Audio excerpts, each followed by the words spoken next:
wabarakatuh. Perkenalkan, nama saya Reska Syahda Safa Zahira dari kelas 1A Ilmu Komunikasi. Pada kesempatan kali ini saya akan menjelaskan tentang peran media sosial dalam masa pandemi COVID-19. Seperti yang kita ketahui, menurut Wijayanto tahun 2004, dalam utama yang aktif menggerakkan perkembangan teknologi informasi komunikasi kebanyakan berasal dari kaum muda seperti pelajar dan mahasiswa. Lalu, apa sih hubungannya virus corona dengan media sosial? Virus corona merupakan virus yang menyerang sistem pernapasan pada diri manusia.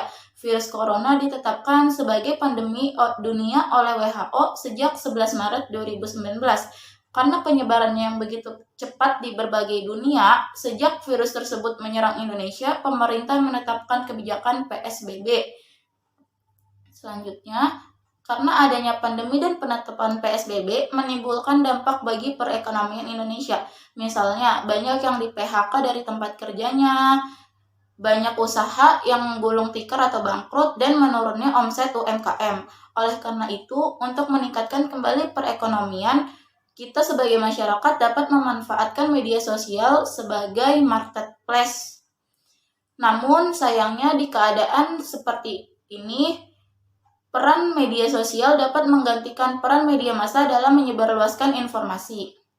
Pada keadaan pandemi saat ini, media sosial juga memiliki andil yang sangat besar demi meningkatkan kembali perekonomian. Sejak kebijakan stay at home ditetapkan, para pedagang tidak lagi bisa menjual barang dagangnya di toko, di pasar, dan di tempat-tempat lainnya. Maka dari itu, media sosial dimanfaatkan sebaik mungkin untuk bisa kembali meningkatkan perekonomian mereka. Dengan adanya sosial media, pesanan dapat diproses dengan lebih cepat dan pembeli dapat menunggu pesanannya di rumah dengan duduk manis.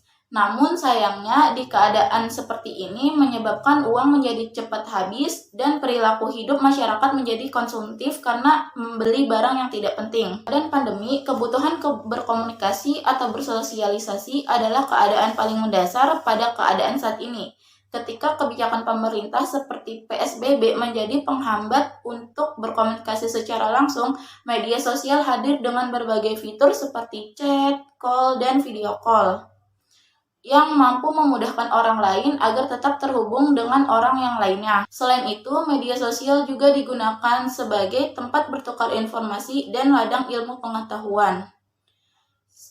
Berdasarkan pemanfaatannya, menurut Whiting dan Williams tahun 2013 terdapat 7 kategori alasan menggunakan sosial media, yaitu yang pertama sebagai alat komunikasi, yang kedua untuk wadah mencari informasi, yang ketiga sebagai interaksi sosial, yang keempat untuk menonton video atau musik sebagai hiburan atau relaksasi, yang kelima sebagai pengisi waktu luang, yang keenam sebagai pengisi waktu kosong, dan yang ketujuh untuk bisnis online. Lalu, apa sih dampak penggunaan sosial media? Di samping dapat menyebabkan informasi dengan sangat cepat, media sosial juga memiliki dampak negatif, seperti berkurangnya interaksi masyarakat secara langsung, kecanduan yang berlebihan, serta masalah moral dan hukum yang disebabkan oleh konten yang melanggar moral, privasi, dan peraturan.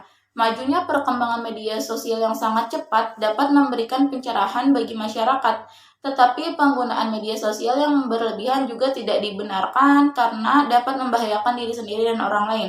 Sebagai masyarakat modern, kita juga harus bijak dalam menggunakan atau bermain sosial media agar tidak terjadi suatu hal yang tidak diinginkan. Yang terakhir, menurut Henry, konsep media sosial adalah situs jejaring sosial berbasis web yang memungkinkan semua orang untuk membangun profil publik atau semi-publik dalam sistem terbatas, mencantumkan pengguna yang berhubungan dengan mereka, dan melihat dan jelajah daftar kontak yang dibuat oleh mereka, orang lain, dan sistem. Sekian materi yang dapat saya sampaikan. Semoga dapat bermanfaat. Wabillahi wal taufiq hidayah. Wassalamualaikum warahmatullahi wabarakatuh. Dadah guys.